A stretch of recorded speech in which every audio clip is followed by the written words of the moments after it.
Welcome to Marriage Monthly. We are Gabe and Melissa Kolstad, and we're here to just spend a little bit of time with you every month, giving you some investment, some encouragement in your marriage, because we believe that marriage is meant not only to last forever, but to be awesome. Yeah. And so we're here to help your marriage thrive, and we're bringing you... survive. Not just survive. Thrive. Thanks for interrupting me right there. But that's okay, because it's Marriage Monthly. Yeah. And you're welcome to join our little mess here. Today, we're talking about healthy households. Yep. And really excited about this. It's a new initiative that we are a part of, and we're bringing this into our church, Westside Community Church. Healthy households. The idea would be, how do you even know if your household is healthy? I mean, we can feel like we might go along sometimes, feel like, things are pretty good this month. I think we're okay, or we might have a bad month where we're like, man, I think everything's falling apart. And sometimes we just make those judgment calls emotionally, or irrationally. But I feel like you kind of know when your household's unhealthy. But do you? And sometimes, here's what I think. We have 10 characteristics that can help us assess, is our household healthy? And so we're actually really excited to share. We're only going to share 4, all right? Because there's a way that you can go download the free PDF, and then there's even a mini course that goes with each of the 10 characteristics. So we really want to encourage you to think about your household. Right. Is it healthy? And so to start this off, Melissa's got a little story. Yeah, when we were talking about this initially, I was literally thinking about my mom, because my mom was raised as a military kid, and her stepdad was pretty abusive guy. Yeah. By the time I was in his life, he was old and sweet and and was very kind to me. But apparently when my mom was in the household as a young lady, middle school, high school, he was pretty abusive in every way. Yeah. And I just remember when I heard about that for the first time, I was like in my 20s, and I was like, oh, what? It was shocking. It was shocking because, for one, my mom didn't bring that into our home. Right. You know what I'm saying? Like, she didn't bring yelling, hitting, screaming, any sort of toxic behavior. Never. You know my mom forever. Yeah, It no, I mean, you never, would have ever never known. No. If I could have, even just knowing your mom, if I could have drawn a caricature of what her childhood was like, it would have been like the perfect childhood. Right. Yeah. Picking daisies and running on the beach and which I'm sure she did that stuff. And my Nana's awesome. And she was always so kind and loving and supportive and stuff like that. So, but there was a dark aspect to my mom's life, very dark. And I think my mom had to work through a lot of baggage when her and my dad got married. In the 60s. And so, but my mom never brought that in with me and my brothers. And so I literally had no ideas until I had no idea until I heard about it in my 20s. And so I thought that was pretty outstanding for my mom to be like, you know what, I had a crappy childhood, but I'm going to give the best childhood to my kids.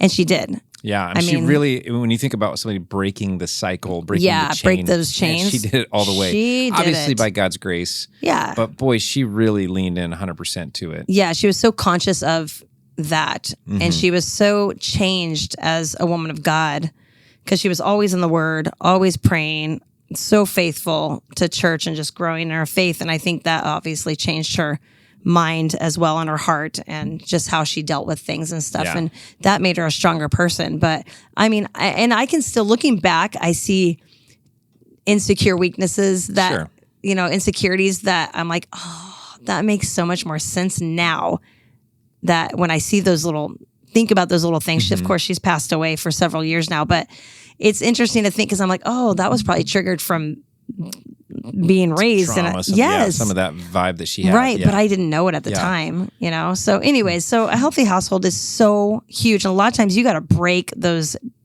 yucky chains to have a healthy household. So I'm just encouraged hearing your mom's story that I know so much. If she could do this, anybody could do it. Right. Really. And so it's encouraging to think we can all create, with God's help, create a better future. Yeah. In fact, we're responsible to, we're responsible to. What's our home going to be like? Exactly. But the other thing that is kind of encouraging is she didn't do it perfectly. And so that's not required to have a great life and a great home. Perfection is not required. No, that's she encouraging. Always ran late. Seriously, it's the biggest pet peeve for me. Yeah. But she was Which, darn near interestingly, perfect. punctuality is not one of the 10 characteristics of a healthy household. It should be. That might make our listeners and all of us feel better, right? Yeah. You're very punctual. I am. Too much. Early. Maybe a little bit too much. Too early. Yeah. Yeah. I get a little bit nervous when everybody else isn't early. I know you do. Yeah. Keep that in mind. If you have a meeting with Gabe, Yeah. Show up early. All right. I think I'm going to kick off with Which one are you going to the do? first one. Okay. Let's do it. And it is the first one. It's loving communication. In fact, I'm going to show this to you, and I'm going to move it fast back and forth in case you're watching on YouTube. I don't want you to be able to read all of the things, but I do want you to know there's a cool PDF, and it's so helpful. It even comes with an action brainstorm worksheet, which is really helpful way. That's so you. Hey, don't criticize me and my punctuality. Brainstorm worksheet. I love it. So the first one I'm going to call out is number 1 out of the 10, and it is loving communication. Like I just did to you. Yeah, loving communication. So I'm going to have you rate yourself right now on a scale of 1 to 10. 0. Okay. Loving communication is so important in a home. And we're specifically calling this out healthy households because we realize not all households are like, the mom, the dad, the biological children. We realize that sometimes, even in terms of marriage, it's not always the same story. There's, I mean, many of the households in our church are blended families. And I think the majority of American marriages now are blended families. So there's a lot of dynamics. Well, talk about roommates. Like, we always talk about couples. Like, we're always talking about marriage. But when we're talking about healthy households, it can be all encompassing, like a lot bigger. Like we were talking to someone this week who's got their younger brother and sister living with them. And those things make things, the more people, the more stories, the more preferences, the more personalities, it just makes it more complicated. Yeah. Loving communication is number 1 for a reason because you can have loving communication even if you're, in a platonic relationship with a roommate. Like you can still have loving communication. It's part of a nurturing environment. Every person in the household feels valued when there's loving communication and understood. And so this isn't just about how we talk. It's also about how we connect. And there's a few key words I want to just point out. One is empathy. Empathy means I understand how you feel. And that when you know that someone understands how you feel, that's loving communication. Man, that makes a world of difference, and it lowers all the tensions and everything feels better. Positivity is another key word that we're wanting to think about with loving communication. In a household, it's kind of like we leave the world where we're being polite and nice to everybody. We come into the household where we're like, we let it all go. Yeah, like it or lump it. This is me, and we take off our filter, and sometimes we also lay down our kindness and positivity, and it's important. Yeah, I've had to be nice all day today for 8 hours. I don't want to be nice anymore. And then, reflecting love and hope, this kind of stuff can build stronger bonds, and so loving communication is intended to build stronger bonds. Yeah. So there's a few ways that we can do this. Not only real simple stuff like, how was your day? That's an important thing because you're showing interest in somebody. That shows love in communication. But we got to remember that nonverbal communication is a big part of loving communication. You can say a nice thing in a mean way. You can say a nice thing with your arms crossed. You can say a nice thing with a scowl on your face, and it doesn't feel like loving communication. So we got to look at the whole enchilada with communication, including nonverbals. The other thing that we're calling out here is something called tension prevention. And tension prevention is like thinking ahead about how you want to communicate in a certain scenario. Like let's say you've got a conversation about something around the house, something wasn't cleaned or something needs to be fixed. And it's easy in a household to go on your way out the door, keys in your hand, coffee cup in your hand. Hey, by the way, fix that vent that's falling off. Stop doing that. Door slams, and then, but how tension prevention is, let me think about how this might be received. When's the best time? What's the best not tone? When you're running out the door. Yeah, some of that kind of stuff. Rules of engagement, so important with loving communication. Rules of engagement, like what are the rules of loving communication? One would be, these are real basic, but no yelling, no name calling, etc. That's just basic human respect, right? And so we want to be really careful about how we're doing that kind of stuff. The Bible does say, don't use foul or abusive language. It says, let everything you say, this is so hard, let everything you say be good and helpful so that your words may be an encouragement to those who hear them. Ooh. So loving communication, again, we're not necessarily going, everybody in your house has to read their Bible every day. We're just going like, what are the characteristics of a healthy household? And loving communications definitely at the top of the list for a reason. But I bet if you were reading your Bible every day, you probably have a little bit better healthy communication. I agree with that. And we'll probably get to some of those kind of like, what are the inputs on all this? But this one for sure is important. I'm going to do one now. Go for it. Okay. So we're going to skip 2, 3, and 4 because I got to go check it out. Download it. But I bet you right now somebody is zooming in on their phone to see if they can read the words on these pages. You won't be able to read it. No. Anyways, number 5 is daily connections. Now, this is always a big deal because like I feel like the world is flying by. So we have a 25-year-old now, a 23-year-old, a 19-year-old who's almost 20 and getting ready to get married. I know. It was a blink of an eye. Just you and me, babe. I know, that's right. Till death do us part.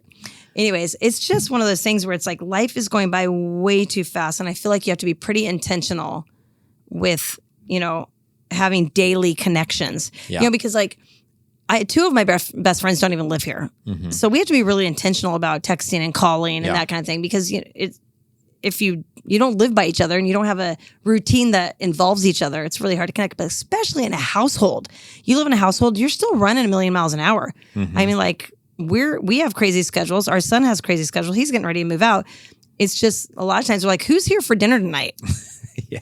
But I will say the daily connections when we were raising kids was dinner at the table. Mm-hmm. That was kind of a huge deal for me. And I mean, I love the saying that they say the way to spell love is time. Yeah. It's time because like that's how you get to know somebody. That's how you hear somebody's dreams. That's how you understand people better. It's just time is how you do that. Mm-hmm. There's no other way around getting to know somebody. Think about when you first start dating, right? Yeah. No other way to get around than spending hours together getting to know each other. Otherwise, it doesn't happen. So you think about these daily connections with the family or your spouse.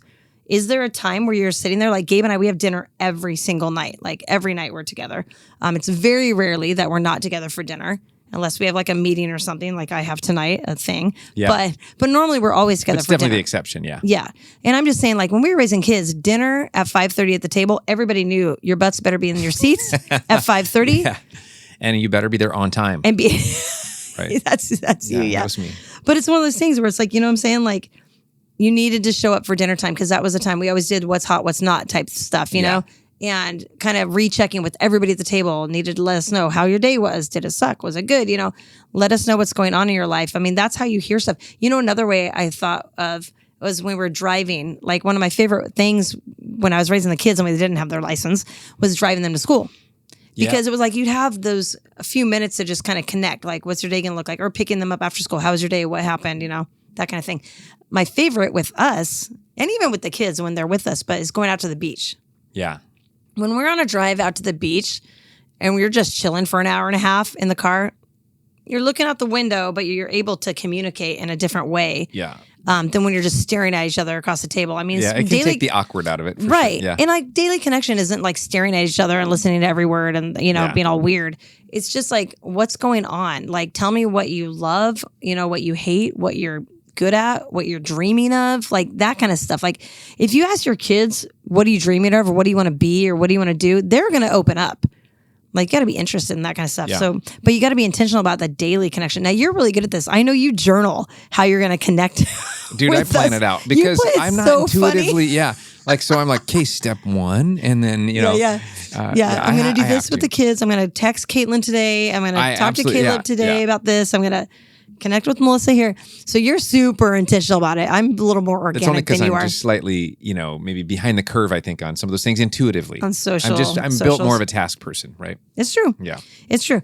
So by saying yes, you got to say no to something though, right? Yeah. So when you're spending time with your family or your spouse, you're saying no to other things. Maybe that's overtime. Saying no to overtime? Yeah, right, saying no to overtime because you want to connect with your family.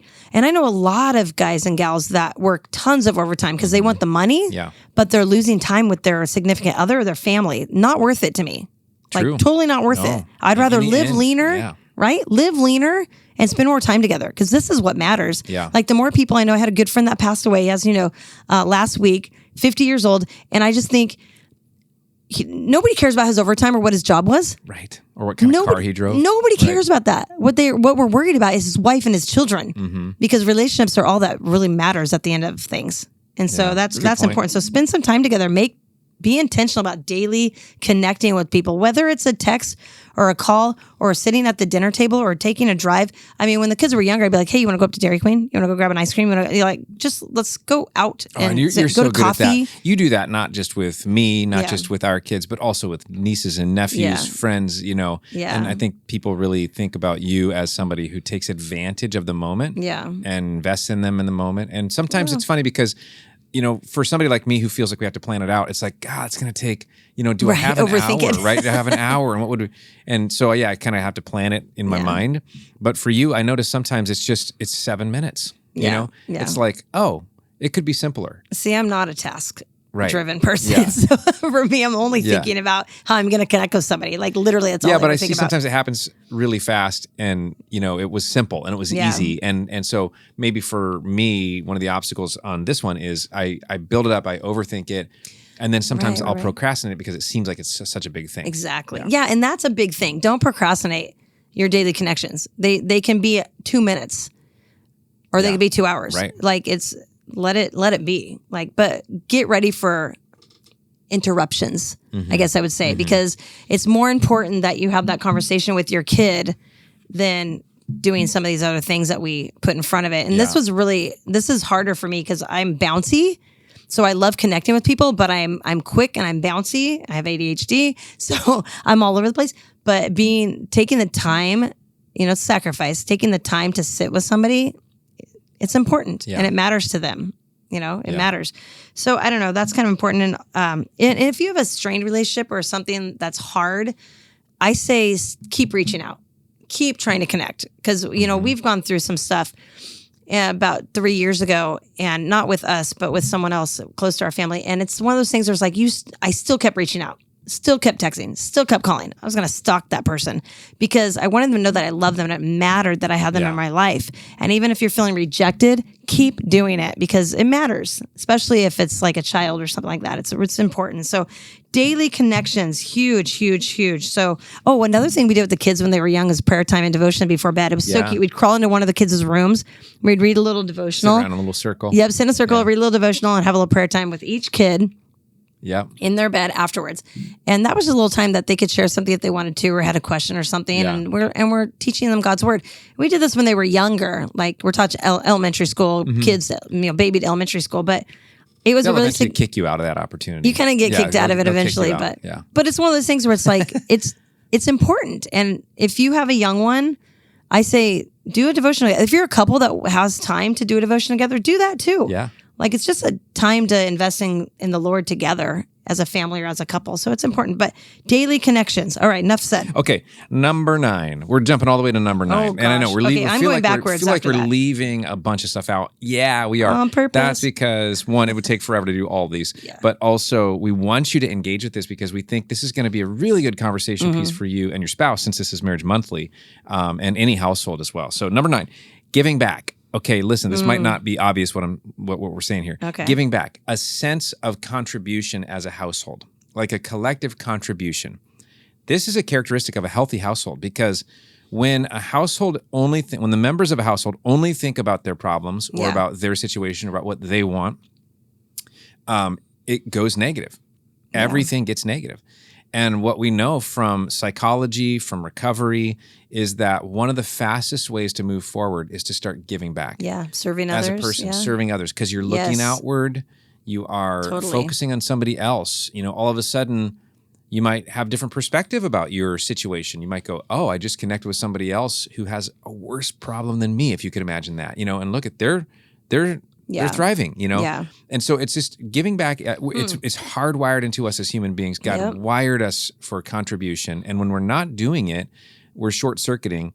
So a healthy household does have a sense of giving back. And, service, not selfishness, is what really satisfies. Service, not selfishness, is what really. Jesus said it's more blessed to give than to receive. So when you think about your household and what's a collective contribution you could make, it doesn't have to be hard. In some ways, it's kind of like the daily connections. Right, Don't overthink it. It's just, this could seem like a mountain. I don't have $1,000. Oh my goodness, No. This has nothing to do with money. this has something to do with giving back in some way to a cause or a person or a neighbor or a family member or, any cause that could be something that's outside of our household, but that we call one another to. And you could do this with just a roommate or two. You could do this for sure with a household, that's parents and kids. And we've had some really fun times doing stuff like this as a family.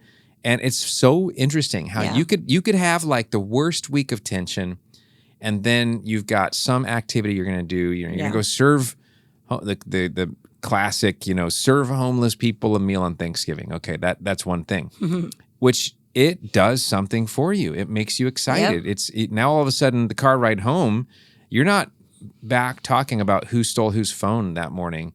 You're talking about the awesome interaction you had with the person who was grateful for a bowl of soup. And everybody feels so upbeat and excited. I mean, literally make some PBJs and go down by, like, we live in Portland, so go down by the Multnomah County Library. There's homeless people that hang out there, and hand them, go as a family and hand them PBJs. It's so much fun. Right. Like, you might get an opportunity to pray with someone. Like, our kids light up at that kind of stuff. When they were growing up, they loved it. Every kid I know loves it. It's so much fun. We have a ministry here at our church, Westside, called Food Brigade. Yep. And it's a Saturday thing. All these volunteers come together. All these organizations bring food together, and then we give it away to the community. And the one thing that is so exciting is when kids get to come serve at Food Brigade. Yes, they love it. Because a 4-year-old wants to know that they can make a difference too. Exactly. And it's really special. I love that. Some fun things that we've done that kind of we stumbled into, but ideas for this would be things like a serving jar, like where you put ideas into this jar, and then maybe you create a rhythm where it's like, hey, once a month on a Saturday morning, we're just going to go give an hour back. Mm-hmm. We're going to find some. So here's the serving jar. It's got ideas. And now you've taken the excuse away of like, well, we don't know what to do. But you preloaded the jar, so now you know what to do. And maybe even put it in your budget, right? Absolutely. Like, if there's money involved. $10 a week or whatever. Throw $10 a week. Yep. Most people can we did. We've talked that. About here before, but we did the pray money. Do you remember that? $15 a week. Yeah, it was $15 a week. We just stuck it in an envelope on the counter, and the envelope said pray money on it. And the kids knew that, this is when they were, 6, 7, 8, 9 years old. They knew that once a month we were going to go out and we were going to do something. And so we were praying then all month long as this money was collecting, what should we do to serve people with this money? It wasn't a lot, right? It was only $60 at the end of the month. So we did burgers one time. We did sandwiches one time. We also gave to people that were going on mission trips. Mm-hmm. Like just little things that we were like, oh, hey, we have the money. Let's give that away and help that person get to their mission trip. Little things like that. But it led to our kids all wanting to sponsor children from Compassion International or go on mission trips or, be in, all of our children are in a serving kind of profession now and wanting to, really do things for other people. Always want to give I think back. that had something to do with it. It was so funny when anytime we're walking downtown and there's like a homeless person, the kids are always like, "Oh, give him some money." Yeah, we gotta help. I'm like, dude, I can't give money to every homeless person we pass in Portland because there's a lot of them. But and that's not always the best thing. So you got to be smart about these opportunities. But it's just funny that their mind is, let's help them. And even Caitlin works with recovery people. Right. So it's one of those things that's ingrained in him. Caleb just started, him and Maria just started sponsoring a little man. Yeah. And it's so cute. He started his own sponsorship. So I know. So the point on all this is, giving back is a part of a healthy household. No matter what the household is made up of, it's important that we go, what are we going to do not just for ourselves? And the other thing is it brings you together, kind of forces you to work as a team, which is one of the reasons why it's so healthy to have a collective contribution. Agreed. So one last little idea is make a prayer list. And if you're people of faith, then maybe you do something like on the refrigerator where it's something everybody can see, like, what are the things we're praying for together? That's a way of giving back is praying. So simple, right? And you could just start that even right now as soon as this podcast praying for people. Yeah. All the time. And a lot of people want prayer. Yeah. Yeah. We even have at our church, we have a prayer list that goes out every week. Mm-hmm. And you can get on something like that and pray for the needs of people. Right. It's huge. Oh, so big. So many needs. Yeah. But people love to be prayed for. Okay. I got one. Number 6 on the list. 6. I went backwards. Yeah, we're bouncing all over the place. Yeah. Clear boundaries. This is huge. Yes. I have this conversation very often with gals saying like, I need to know how to give boundaries with who knows, in-laws, kids, roommates, everything. It's all over the place. But it made me think of Friends.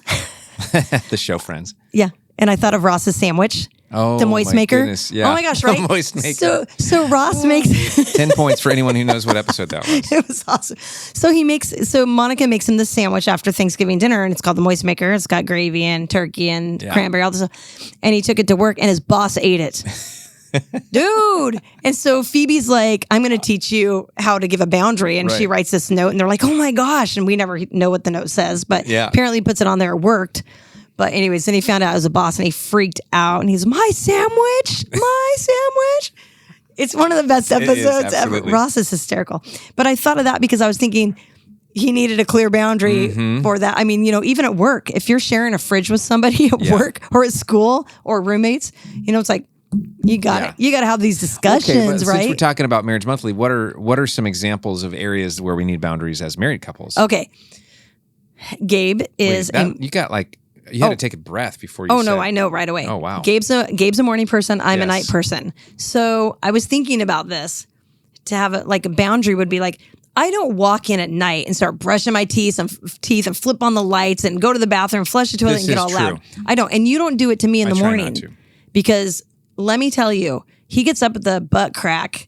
And I am not appreciating a 6 a.m. wake-up call of him brushing his teeth or flipping on lights or taking showers and being loud, flipping on lights. That's the worst. I go to the neighbor's house and do all that stuff. Right. Yeah. No, I see your toothbrush downstairs sometimes. A lot in the bathroom. Sneak it out of the room and go downstairs. Thank you. Yeah. Because I'm not a morning person. But I was thinking of that. That's kind of like an unspoken boundary. And a lot of the boundaries are unspoken. You just got to show respect. You know what I'm saying? Like some of them are that. But don't you think that it's the unspoken ones that cause us the most trouble? Because it's like sometimes you have a boundary that you have not said is a boundary. Yeah. You know what I'm saying? So you have these things that are in your head. They should know this. Yeah, but maybe it's fuzzy and maybe so maybe it's fuzzy. They don't actually know what it is. So, but yeah, I was thinking of this. Like maybe you need to have a house meeting, which is what we did several times when the kids were growing up. The house would feel chaotic and stressful. We're like, we're having a house meeting. Everybody meeting. I felt like Michael Scott from The Office. Yeah. Oh my gosh. Conference room, everybody. Everybody. Yeah. So it's one of those things where I mean, there's a lot to this clear boundary thing, but when you have people in your house and you're not feeling respected or the boundaries are being crossed and you're frustrated, it's time for a house meeting. Yeah. It could be your spouse. It could be your spouse and kids. It could be roommates, like whatever. Whoever's living in your home and you're feeling like it's chaotic and there's disrespect happening, it's time for a house meeting. And at that house meeting, I think you should clarify your boundaries. What matters to you? Why does it matter to you? Explain it. Yeah. So that's so important, right? If it's not logical to the other person. For me, I do not like dishes in the sink. Drives me absolutely crazy. So I'm like, when you eat, wash your dishes or grab your dirty dishes, rinse them off, stick them in the washer. We have a dishwasher. We don't even have to hand wash them. Like how spoiled are we, first world? But it's one of those things where I'm like, oh, that's a deal for me. I can't stand it. Another thing for me is I like my bed made every single day. I have a zillion boundaries. I can't even get started here. But for me, I want my house. Boundary mentor. I know. Well, I want my house to be ran smoothly and I want it to look decent. I don't want sloppiness everywhere because that stresses me out like big time when there's messes everywhere and people's coats and jackets and shoes are everywhere. You said you should explain why. And I think for your reason why, because a lot of the things that you care deeply about are about order and structure. Yeah. But the reason why is because when something's out of place, it triggers your kind of anxiety. Yes. reflex. I start to freak out. Yeah. And I think that's important for people to know that. Like, here's how you can help me feel not have sane. a panic attack. Yeah, not have a panic attack. When I see all the shoes at the front door. No. I mean, it's all good. It's all good. I try to be patient about it, but there is some boundaries and everybody has them. And maybe they're boundaries with conversations or words. Maybe you have someone in your house that's vulgar and swears a lot or watches porn or, you know what I'm saying? Like there's people that are dealing with that and they do. And maybe you're raising a child. You do not want that crap in your house. Yep. That's a boundary, mama or daddy. Tell them, if this is your spouse or your brother, I don't care who it is or whoever it is. We don't watch porn in this house. We don't swear in this house. Explain why they matter to you and let them know, clarify these boundaries. Ask your housemates if they have, what are your boundaries? What do you want?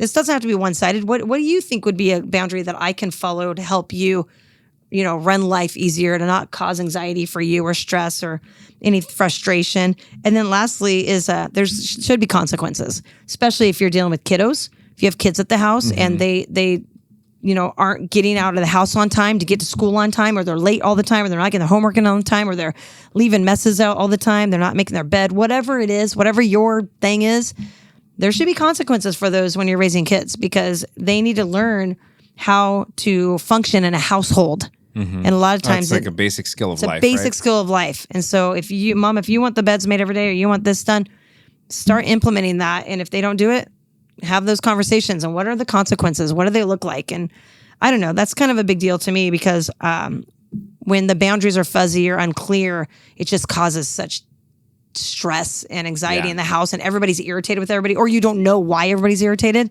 And so it's like, let's talk about this, break this down, and see what do we need to do to fix this? What are some things? And when our house was chaotic years ago, we've talked about this. We came up with the 5 things that we're going to follow as a household. Our 5 values. Maybe you need to do a 5 values of your household, even with your roommates or just your spouse or your kids.